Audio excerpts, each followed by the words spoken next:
皆さんこんばんは。玉木のスポーツジャーナリズムの時間がやってまいりました。MC のスポーツライター小崎です。このチャンネルはスポーツ文化評論家玉木正幸を送る既存メディアとは異なる視点でスポーツの真の問題点を取り上げ考える番組です。今週はこれまでの2ヶ月を振り返るということで、スポーツは教えてくれるというシリーズです。コメンテーターの玉木正幸さんです。よろしくお願いします。はい、よろしくお願いします。はい、お願いします。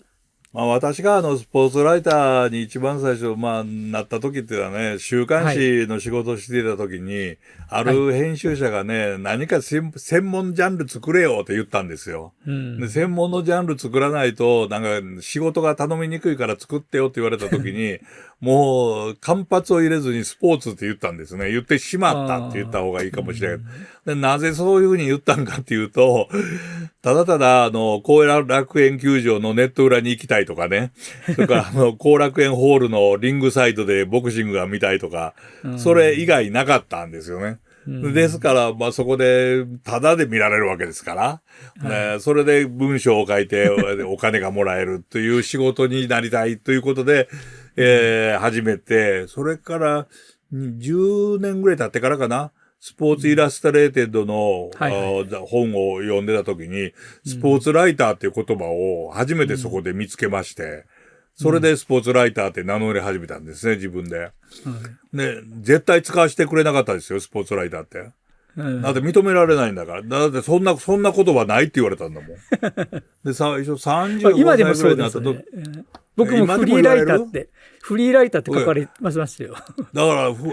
フリーライターっておかしいでしょ。なんか原稿料なくっても書きますよみたいな感じでね。だからフリーライターってもう日本語英語らしいですね、フリーライターって。そうそう。それからね、野球のこと書き始めた時に野球評論家って書かれたんですよ。これもね、これはなんておこがましいというかね、当時はね、別所高彦さんとか村山実さんとかね、もうなんか重鎮がたくさん野球評論家としていた中で、私も野球評論家とはとてもじゃないけど言えなかったんで、ね、なんかこういい言葉ないかなと思ってたらスポーツライターってあった。でもなかなか使わせてもらえなくって、スポーツ評論家ではダメかとかね、言われて、結局私が使い始めたのは40歳ぐらいになってからかな、スポーツライター。認められるようになったのが。だからに、正直に言うと日本で一番最初にスポーツライターと言ったのは私です。っていう、自負は持ってます。何の、権利もありませんが。ということで、そのスポーツライターでスポーツを選んだ人間が、第1回目に喋りましたけど、スポーツは民主主義から生まれないなんていう、すごいことを発見したっていう、発見じゃないですね。すごいことに気づいた。本を読んで気づいた。でそれで嬉しくなっちゃったっていうのはあったんですけれども、今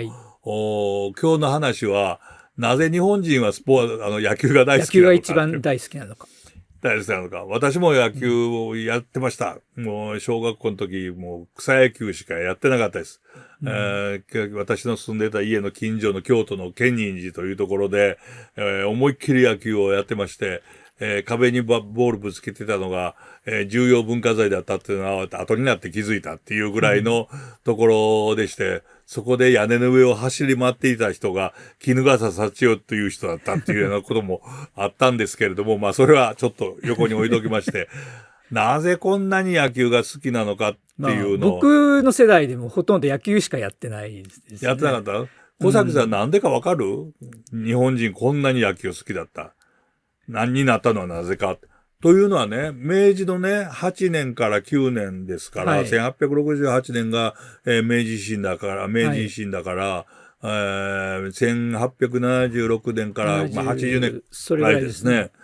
その間にあらゆるスポーツが日本に文明開化で入ってきたんですよね。陸上競技もから水泳も泳ぎ方も走り方も日本人と違ったから、そういうことも入ってきたし、からサッカーもテニスもゴルフも、それからクリケットも、からベースボールも、というふうに体操も入ってきた中で、野球だけがもう10年ぐらい経つと、あっという間に北はもうなんか北海道の旭川から南は沖縄までね、チームが生まれるぐらいこうできちゃったわけですよ。これ、なぜだと思います？これで難しいですよね。これ、じゃあ逆に言うと、なんでクリケットが広がらなかったのかっていうのもありますよね。同じような形なはずなのに。私ね、クリケットがなぜ広がらなかったの方が難しいと思うんだけど、あれはね、バットを作れなかったからじゃないかって思うのね。野球だったらね、木の棒でいいのよ。その辺の枝でも構わないのよ、野球になんだけど、クリケットはちゃんとこう、板にならないとダメだっていうのがね、それからボールが結構手でも取るのが痛かったりね。ルールが複雑でしょ。でも、そのインド行くとめちゃくちゃ広がってますよね、もう。あれは植民地ですからね。まあそうですけど。日本はイギリスに植民されなかったって。だったら野球はなぜなんだかっていう時にね、よく言われてたのが、日本人は結構数字が好きだとかね。山ほど数字が出てくるのが大好きだとか。記録のゲームですね。それからピッチャーとバッターの勝負が、相撲に1対1で相撲に似てるとかね。なんかいろいろ言われたんだけど、私もそれ、はっきり何が理由かって分からなかった時に、実は、この、ロバート・ホワイティングの、和をもって日本と出すっていう、この本を1990年に出したんですよね。これが結構売れまして、この時に10万部ぐらい売れたんだけれども、いろんなところに招かれたりとかっていう話の中で、ホワイティングと一緒に、宗教学者の中澤真一さんと座談会することがありまして、その時中澤さんが、なぜ日本人が野球好きになったのかって難しいテーマだけど、ひょっとして市民戦争が早く終わったからじゃないかって言われたんですよ。いや、これよく、市民戦争という言い方もまだ面白いんだけれども、要するに、兵隊じゃない一般の人が武器を持って戦ったっていう戦いですね。これが早く終わったからじゃないかっていうのが中澤真一さんがポロッと言われたんですよ。それからそれを調べ始めたんですけども、要するにいつ終わったかっていうと、関ヶ原の戦いですよ。1600年ですね。徳川幕府ができるのが1603年ですね。その後大阪の夏の陣、冬の陣があります。冬の陣、夏の陣がありますけれど、これはもうほとんどもう兵士と言ってもいいぐらいの人が戦うことになったっていう、それまでこう一般の人が戦だって言って、こう、物を、なんか槍とかを持ち出して戦わされたっていうのは1600年の関ヶ原戦いで、一旦というよりもほとんど終わるわけですね。終わりますね。その後250年、徳川の平和、パックス徳川穴が続くわけですよ。ただその1600年の約半年前、1543年に、ポルトガルから鉄砲が伝わってきたと。種子島ですね。種子島に伝わってきた鉄砲が、だんだん広がるんですけど、それが長篠の戦いで、ようやくボンと使われたって、長篠の戦いが何年だったのかな覚えてない私は。あと、どっかに行った。どっかに書いたのがどっかに行っちゃったな。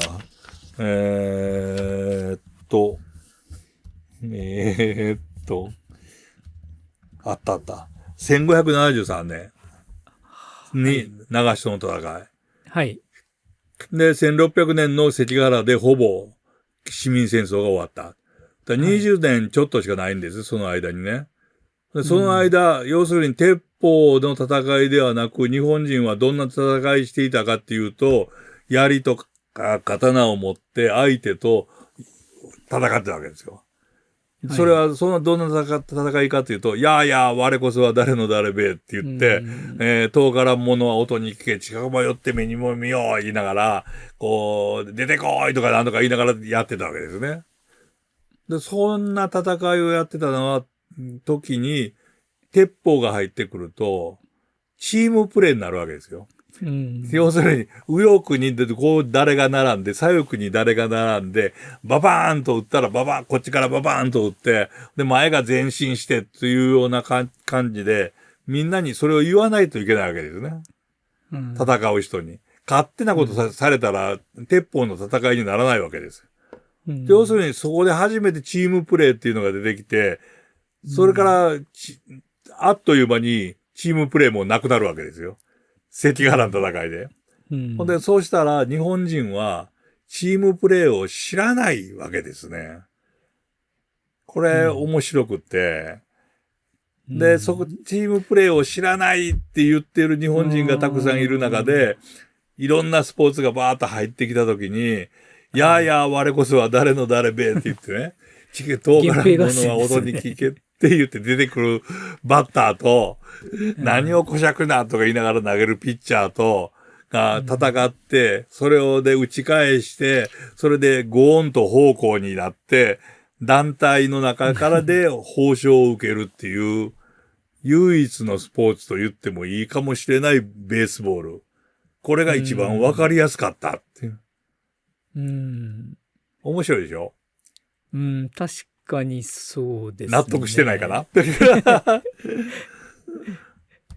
これ私はもうありながらチーム戦ではないですからね。ない。で、そのチーム戦でないっていう、これがね、日本人が要するに、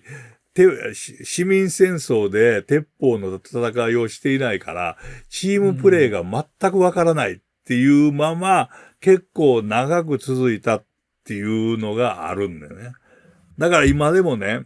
チームプレーだと思いながら、それはチームプレーじゃないって言わなきゃいけない時がよくある。というのは団体競技ってあるでしょ？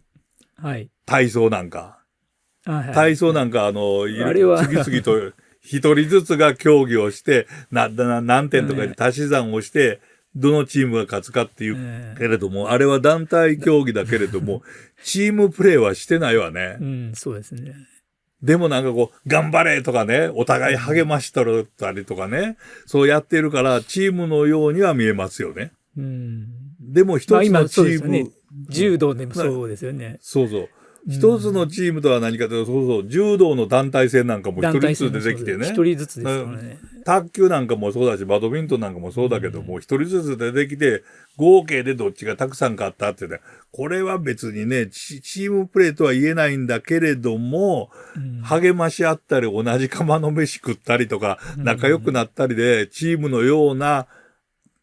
感じで動くことは確かですよ。でも本当のチームプレーっていうのは、サッカーもそうだし、ラグビーもそうだし、ホッケーもそうなんだけれども、一人一人が違うことをするでしょ？だって同じことしたらチームにならないんだもん。全員がフォワードやったらフォワードだとそんなもんチームにならないわけで、ゴールキーパーもいればバックスもいればミッドフィルダーもいないとチームにならない。これがね、めちゃくちゃ面白いところで、私も、ジーコ選手って言っちゃうけど、ジーコさんにね、2度ほどインタビューしたことあるんだけど、ジーコさんが言った、日本に来て一番驚いたのがそこだって言った。ジーコが、住友金属に来ますよね、一番最初にね。その時にやっぱりいろいろ教えるわけですよ。で、その時にまず一番最初に驚いたのは、自分が教えて、いろいろ、今日はこういうことをしよう、チームでこういうことをしようとかっていうことを言ったとき、それをまあ通訳の人が通訳するんだけど、ジーコさんが一番驚いたのは、メモを取ってるやつがいるっていう。何書いてるんだと。書いてたら、それ、見ながら走るのかって言ってた。そんな見ながら走るわけないんだから頭に入れろって。まずこれに驚いたらしいんだけれどもね。その時にもう一つ驚いたのは、その当時の住友金属っていうのは、ウイングに非常に足の速いいい選手がいたので、味方で敵のボールを奪ったら、ウイングに回そうと。そのウイングが突破をすると。そしてセンタリングをする。そのセンタリングのためにめがけて、ミッドフィルダーのジーコとフォワード3人が逆三角形になって走り込んでいくと。これを一つの作戦にしようということを伝えた。そしたらその時にそのウイングの選手がジーコに質問をしたんですよね。なんで質問したのかって。誰にパスするのかって聞いたんですよ。で、その時に、ジーコはその質問の意味がわからなかったね。うん。要するに半年ぐらい経たないと意味がわからない。半年ぐらい経って初めて分かったって言った。うん。要するに、誰にパスするのかって、そんなもの分からないじゃないかというね。その時にならないと分からない。その時にならないと分からない。ところがそのウイングの選手は誰にパスするかを決めて欲しかったんですよね。ほんで、ジーコさんが、練習で、もうみんなに任せて同じようなことをやらして自分は横から見たと。その時には、パスする相手を決めてパスする。そんなこと試合ではありえないと。ということは、日本人はやっぱり団体行動はできるんだよね。ところが、チームプレーって言って、その場その場で考えて動くという、あるいは動かないっていうような選択肢がいろいろあるっていうのが、なかなか下手だろうというような、指示されて動くことはうまいけど、ってことですね。だから私もJ リーグが生まれた時ね、うちの子供がね、ちょうど幼稚園で、サッカーなんかやってたんですよ、生意気に。はいはい、で、そのサッカーの子供たちがみんな集まってきてね。で、そこでテレビ見たことあったんですよ。そしたら NHK のアナウンサーがね、リトバルスキーの見事なドリブルって言ったの今でも覚えてる。一人抜きました、二人抜きました、三人目でって言ってる時に、幼稚園の子供がみんなで逆サイドって叫んでんだよね。ほんでもうリトバルスキーはもう日本に来て日本舐めてね、もうやってるわけですよ。それをまたこう、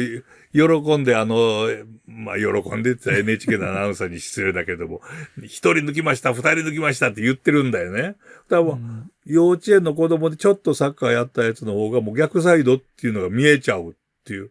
これが見えないのが日本人だったっていうのが、J リーグの初期には結構あったよ。という感じがしてる。で、要するにね、チームプレーっていうものがなかなか日本人は理解できなかったっていう。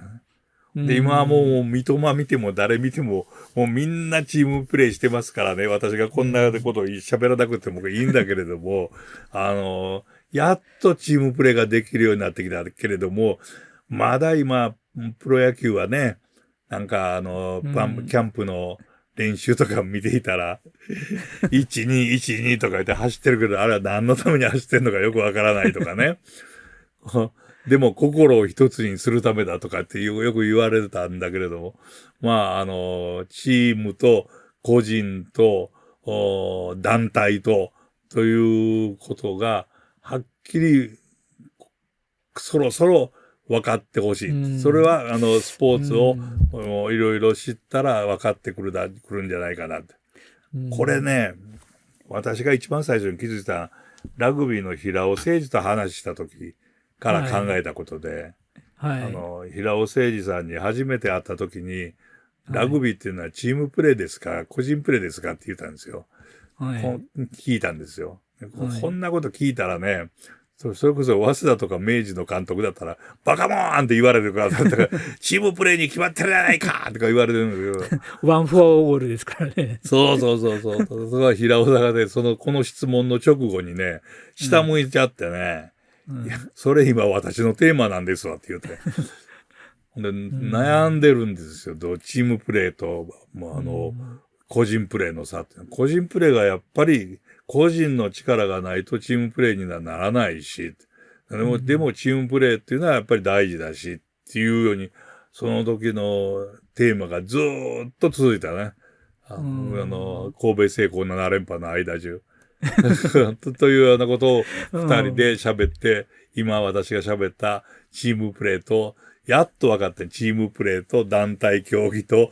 個人プレーの違いっていうの。確かに日本って近代戦をやってないですよね、その戦争として。だからヨー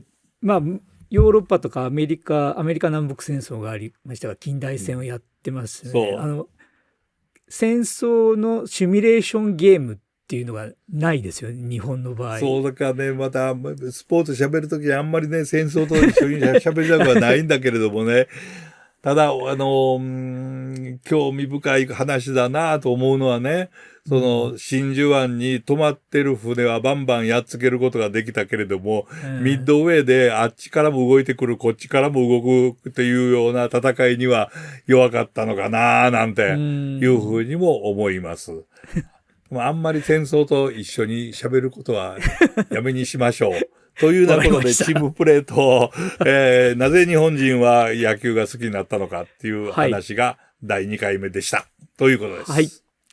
はい。じゃあ次回は今週のテーマ、シリーズスポーツは教えてくれるのエピソード3、スポーツ文化、サッカー文化、野球文化、でも文化とはどういう意味です。引き続き玉木さんとともにお送りします。それでは皆さん次のエピソードでお会いしましょう。さようなら。